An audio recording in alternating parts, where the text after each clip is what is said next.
血夜真雲曲第27章最終章流浪者之歌。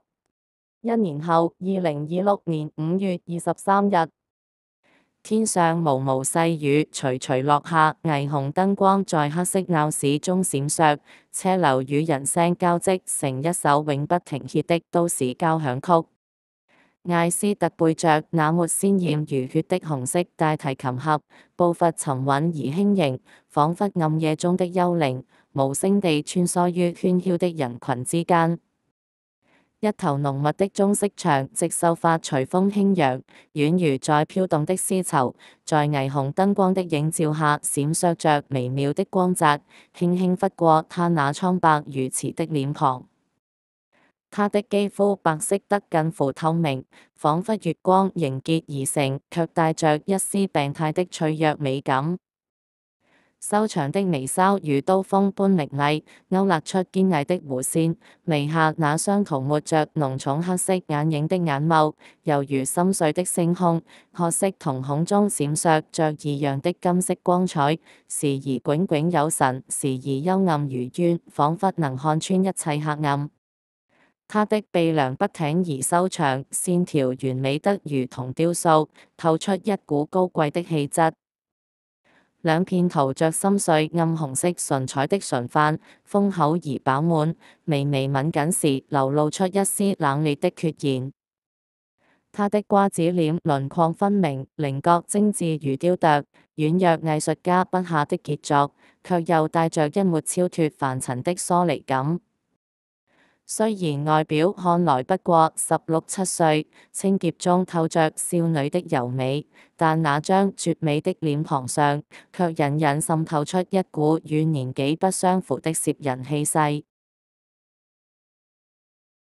冷峻如冰，悍然如刃，仿佛一頭潛伏在暗影中的猛獸，隨時準備撕裂任何膽敢靠近的獵物。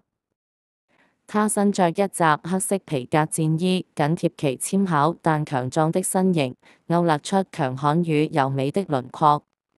衣袖與胸甲上有幾何刻紋，散發冷峻氣息。腰間束帶與黑色皮革長裙相連，隨風微動。雨水滑過皮革，映着街燈微光，增添幾分神秘與肅殺之感。在人來人往的大街上，艾斯特的每一步都帶着無形的威壓，紅色大提琴合在他肩後微微晃動，仿佛承載着他的過去與使命。在人群中，路人無意間與他的目光交錯，總會不由自主地感到一陣寒意，仿佛被某種不可名狀的力量凝視。她不是普通的少女，而是暗夜的化身，終焉之光的使者，一個注定在血與夜中綻放的傳奇。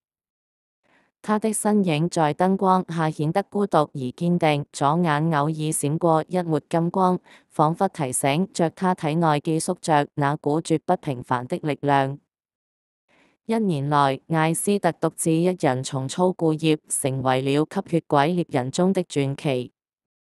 她不再是當初那個迷途的女孩，而是化身為暗夜中的烈焰，無情地追獵着每一隻潛藏在城市陰影中的吸血鬼。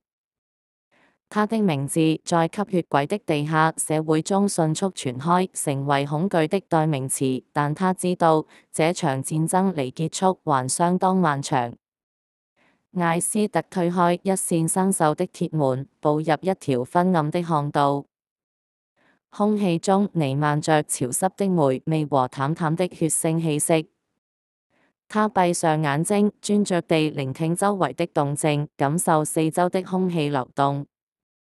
他的感官因中煙之光的進化而變得異常敏銳，已經超越尋常吸血鬼的感知能力，連遠處老鼠爬過排水管的聲音都清晰可辨。突然，一陣低沉的竊笑從巷尾傳來。艾斯特睜開眼，嘴角揚起一抹冷笑。他緩緩解下背上的大提琴盒，卻沒有取出琴，而是從盒底抽出一把鋒利的薄身銀刃長劍。劍身上刻滿了古老的符文，散發着微弱的銀藍光。劍沒有護手，劍柄末端雕刻着龍形狀雕飾。出來吧，我聞到你們的臭味了。艾斯特冷冷地說道，聲音在暗巷中回盪。黑暗中，十幾雙猩紅的眼睛亮起，伴隨着低吼聲，十數隻吸血鬼從陰影中現身。他們有的爬行於牆壁，有的徐徐步出，尖利的爪牙在月光下閃爍。大提琴手其中一隻吸血鬼細聲道，聲音充滿怨毒：我們會撕碎你。艾斯特不屑地哼了一聲，長劍在手中旋轉，化作一道銀色弧光。他身形如電，瞬間衝入敵陣，劍光與血霧交織，吸血鬼的慘叫聲此起彼伏。他的動作快得完全看不清，速度連吸血鬼超凡的視神經都難以捕捉，每一擊都精準無比，銀刃劃過吸血鬼們的頸項，瞬間將他們身首分家。不到5分鐘，暗巷恢復寂靜，地上只剩下幾堆灰燼和淡淡的焦臭味。艾斯特收回長劍，擦去額頭的汗水，目光卻越發沉重。他低聲道：還是太多了。午夜時分，艾斯特來到一處廢棄的地鐵站。月台的燈光早已熄滅，空氣中彌漫着鐵鏽和腐朽的氣味。他蜷下身，檢查地上一灘新鮮的血跡，指尖輕觸，感受到一絲尚未消散的能量。吸血鬼！他皺起眉頭，站起身，沿着血跡走向月台深處。在一節廢棄的車廂內，他發現了一群吸血鬼流浪者正準備進行某種詭異的邪惡儀式。幾個年輕的人類被綁縛在角落，臉上滿是驚恐，在周遭散落與繁星的燭光映照下，個個都嚇得面容扭曲。一隻野艷女吸血鬼爬在一個年輕男子身上，咬破他的頸動脈，瞬即大力吸吮他的鮮血。在吸血鬼驚人的肺活量驅使下，一瞬之間，男子的血吸得快一乾二淨，臉色由紅潤逐漸轉為灰白。而就在他快奄奄一息的一剎那，女吸血鬼咬破自己的左腕動脈，當時血流如注。然後他立即將手腕塞進那男子的口中，讓他在死亡邊緣無意識地吸吮他的鮮血，雙方血液互換，一來一往。接着兩人身體一陣抽搐，臉上展現出一絲狂喜。最終兩人在一聲低沉呻吟中分開來。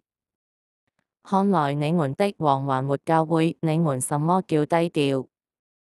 艾斯特冷笑着現身，銀刃在手中閃爍。吸血鬼們驚慌失措，但為時已晚。艾斯特的攻擊如疾風暴雨，瞬間將儀式現場變成一片修羅場。血花四濺，肉屑散落，吸血鬼的哀號響徹整個月台。他救下被綁縛的人類，卻在其中一人的眼中看到了一絲異樣。那是一種被控制的空洞目光。艾斯特咬緊牙關，低聲咒罵。在他的認知，吸血鬼王斯圖列特和他的兩位王子至今行蹤成謎，但他知道這一切的混亂背後必定有他們的影子。艾斯特橫劍揮出，將那名新生吸血鬼斬首。別怪我，死亡遠比淪為吸血鬼幸運。